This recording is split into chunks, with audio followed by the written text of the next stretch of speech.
even though it's very, very important you pass everything on your first attempt, your degree classification is going to be based 100% on your performance in third year. So you're all aware of that, right? So the second year when you go abroad basically become like another first year that you have to pass everything to get to the next stage, but then 100% of the actual mark for your degree, like if you have to achieve a first class degree or a 2-1, will be based on how well you do in third year. So this might put some students off and you might be a little bit scared that the third year is so important. But research have actually shown that foreign students who come back from an exchange actually do better in third year and have a higher percentage of first class degrees and 2-1s than the students who stay here. So it actually impacts positively on the chances of getting a good degree. And we see this all the time, and when students come back, they're really motivated again, they really want to get going, and they're more independent, and they just having a sort of new lease on their study, and they're really sort of refreshed. They might be a bit depressed when they come back to work, because they find like, oh my god, Spain is so small now, I had such a good time when I came.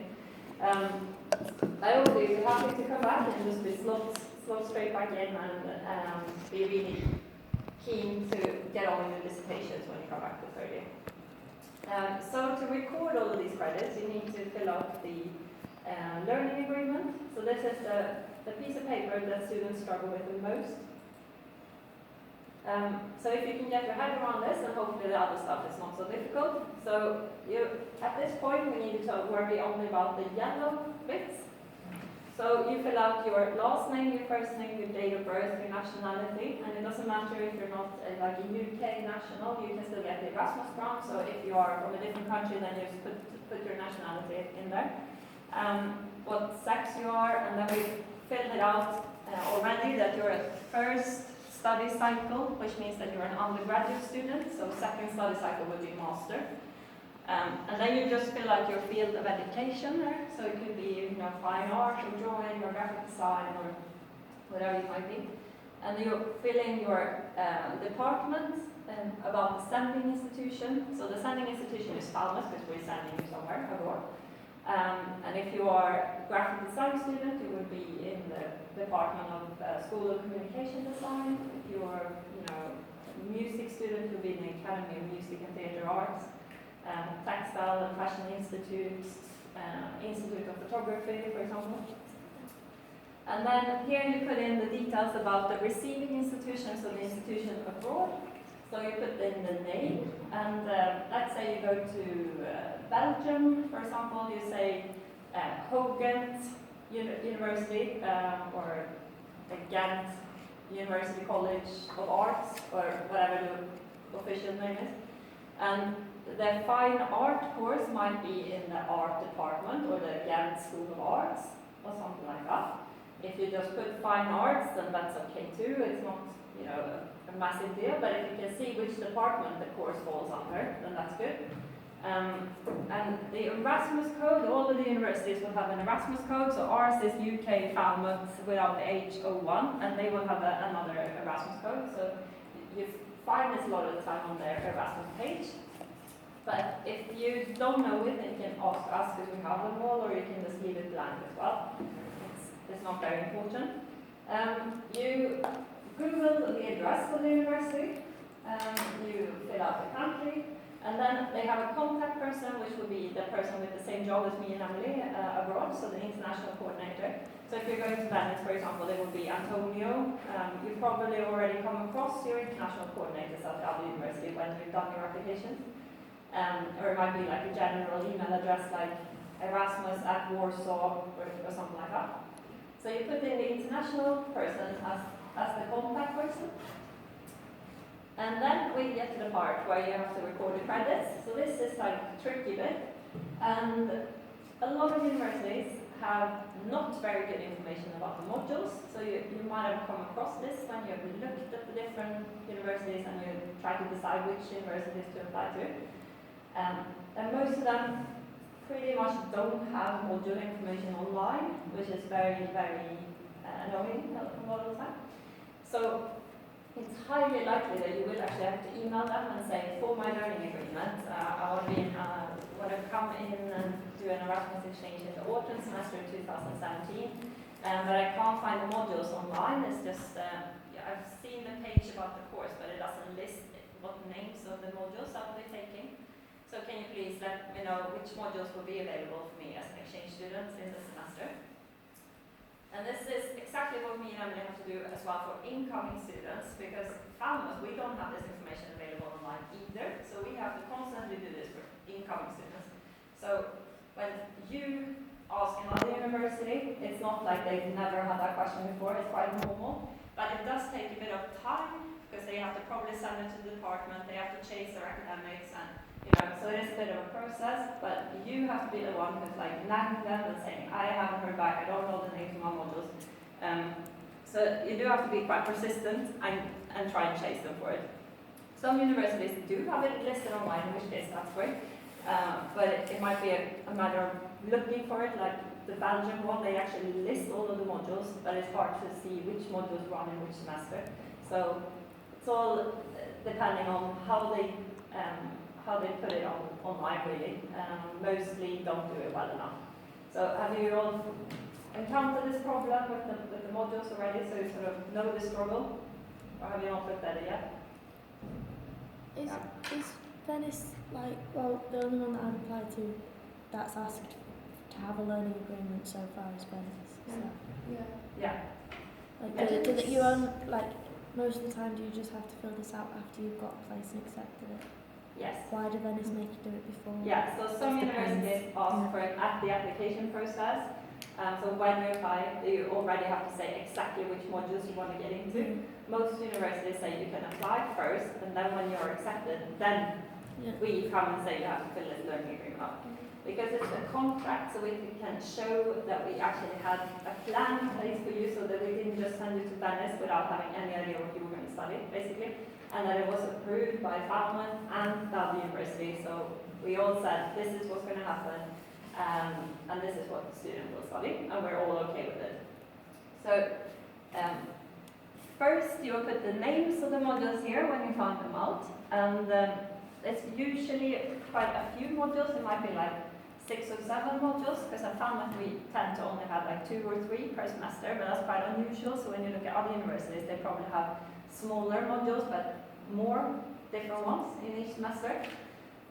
So each credit value might be sort of 5, 6 credits, quite normal, or as small as like 3 or 2 credits. So they could have small little projects or bigger modules as well. But if you have maybe 5 different modules with 6 credits each, it's obviously going to add up to 30. So that's the important bit, that the total is still 30 credits down here. And here you're just going to put in which semester, so this is always going to be just autumn, because obviously you're just all going out in the autumn semester.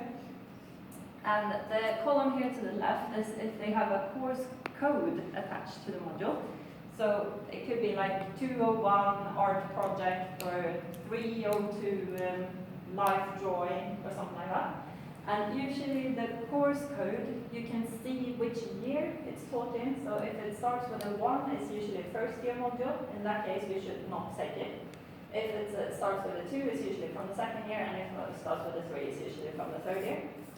But they don't always have course codes. But if you can see the course code, then put it in and check that it doesn't start with a 1. And in some cases, it shouldn't start with a 2 either, if it's a 4-year degree.